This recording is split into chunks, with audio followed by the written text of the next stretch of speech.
వివిధ రాష్ట్రాల్లో వివిధ జిల్లాల్లో ఉన్నటువంటి మీ యొక్క ఆస్తులు పంపకం చేసుకోలేక తనుకుంటా కోర్టులకు వేసుకుంటా కొట్టాడబడుతున్నారు మీరు. అటువంటి పరిస్థితి సీఎం గారికి లేదు కదా. బాబు గారు ఛాలెంజ్ చేసి చెప్తాను పవన్ గారు, గత 15 ఏళ్లుగా 20 ఏళ్లుగా ప్రతి సంవత్సరం ఆయన ఏం సంపాదిస్తున్నాడో చట్ట ప్రకారం ప్రెస్ మీట్ పెట్టి కుటుంబ ఆస్తులు ప్రకటించిన ముఖ్యమంత్రి, ఏకైక ముఖ్యమంత్రి ఎవరైనా ఉన్నారంటే భారతదేశంలో చంద్రబాబు నాయుడు గారు ఒక్కరే. మీరు ఒక్కసారైనా జగన్మోహన్ రెడ్డి గారు బయటకు వచ్చి మా ఆస్తులు ఇవి ఇలా సంపాదించామని ఐటీ రిపోర్ట్స్ బయట పెట్టిన సంఘటన మీకుందా? ఛాలెంజ్ చేస్తున్నాం మేము, చేయలేకపోతున్నారు. కారణం ఏంటంటే తన్ని తప్పుడు లెక్కలు, దొంగ డబ్బులు, సూట్ కేసు కంపెనీలు కాబట్టే ఈ రోజు దాచుకుంటున్నారు. అందుకే ఈడీలు, సిబిసిఐడీలు, ఐటీ అన్ని రకాల కేసులు వెతనేసుకొని 42 కేసులు పైచలకు తిరుగుతున్నారంటే మీరు కూడా చంద్రబాబు నాయుడు విమర్శిస్తా ఉంటే ఇది గురిగిది సరదాగా కనబడతా ఉంది. దయచేసి జగన్మోహన్ రెడ్డి గారు ఈ ఫేక్ ప్రచారాన్ని, కొంత పత్రికల్లో రాస్తున్న తప్పుడు కథనాలు ఆపకపోతే ప్రజలు చెదరించుకుంటారు. మేము బహిరంగంగా ఛాలెంజ్ చేస్తున్నాం. జగన్మోహన్ రెడ్డి గారు మీ ఆస్తులు లిస్ట్ తీసుకురండి, చంద్రబాబు నాయుడు లిస్ట్ మీద తీసుకొస్తాం. మేము సక్రమంగా సంపాదించాము, మేము సక్రమంగా సంపాదించామో ప్రజల ముందు పెడదాం.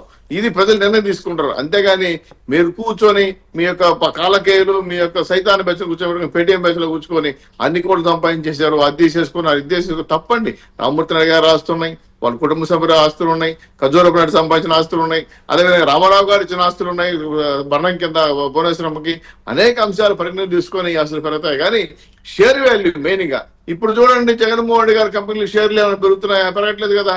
అసలు షేర్ కంపెనీలు వాళ్ళు తీసుకోవడం లేదు కదా. మరి హెరిటేజ్ షేర్ పెరుగుతోంది.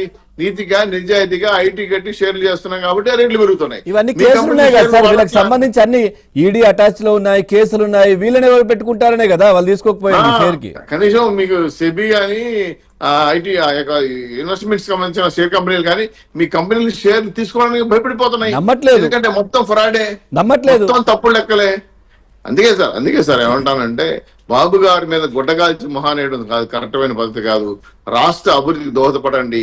మీకు దమ్ము ఉంటే, ధైర్యం ఉంటే, చావు ఉంటే శాసనసభకు వచ్చి రాష్ట్ర అభివృద్ధికి సూచనలు చేయండి. సమయం ఇస్తాం, మైక్ ఇస్తాం, మాట్లాడండి. రాష్ట్ర అభివృద్ధికి హితోధికంగా తోడ్పడండి. కానీ ఇటువంటి తప్పుడు పద్ధతుల్లో, తప్పుడు మార్గాల్లో తప్పుడు ప్రచారం చేసి నిందలు వేయడం అనేది ప్రజలు ఆశించరు. ఇప్పటికే 151 సీట్లు అబ్నార్మల్ మెజార్టీ గెలుచుకున్న మీరు ప్రజలు తిరస్కరించబడి 11 సీట్లకు పడిపోయిన విషయాన్ని గుర్తు చేస్తూ అవి కూడా పోగొట్టుకునే విధంగా మీరు చేసిన ప్రభుత్వం చూస్తా ఉంటే చాలా బాధ కలిగిస్తా ఉంది. రాజకీయాలు ఎప్పుడు కూడా, అధికారం ఎప్పుడు కూడా శాశ్వతం కాదు. దయచేసి ప్రజలకు సేవ చేయండి, రాష్ట్రానికి సేవ చేయండి. కానీ ఈ విధంగా వ్యక్తిగత దూషణ, వ్యక్తిగత దుర్మార్గమైన ప్రచారం, ఫేక్ ప్రచారం చేసి బతుకుతాం అనుకుంటే మాత్రం ప్రజలు హర్షించరు. మళ్ళీ మీ పార్టీ కలిసే ప్రసక్తే లేదు. తస్మాత్ జాగ్రత్త. ఇప్పుడు కూడా మళ్ళీ ఛాలెంజ్ చేస్తున్నా, మీకు దమ్ము ఉంటే మీ ఆశీర్వాదాలు తీసుకురండి. మేము ధైర్యంగా మేము బయటకు వస్తాం. బాబు గారు ఆశీర్వాదం తీసుకొని వచ్చి ఎవరు ఆశీర్వాదం పబ్లిక్ ముందు, ప్రజల ముందు పెడదాం.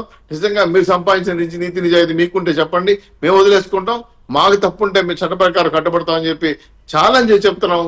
ఇది బాబు గారి లెక్కల విషయం స్పష్టంగా బహిరంగ పబ్లిక్ డొమైన్ లో, ఐటీ కంపెనీలు పబ్లిక్ డొమైన్ లో కొడితే వస్తుంది. అది మా సత్తా, మా ధైర్యం, బాబు గారి యొక్క ఆశలు వివరాలు చెప్పి ఓపెన్ గా చెప్తున్నాం. పవన్ గారు, పుల్లారావు గారు సార్ మ్యూట్ లో చెప్పింది 100% కరెక్ట్.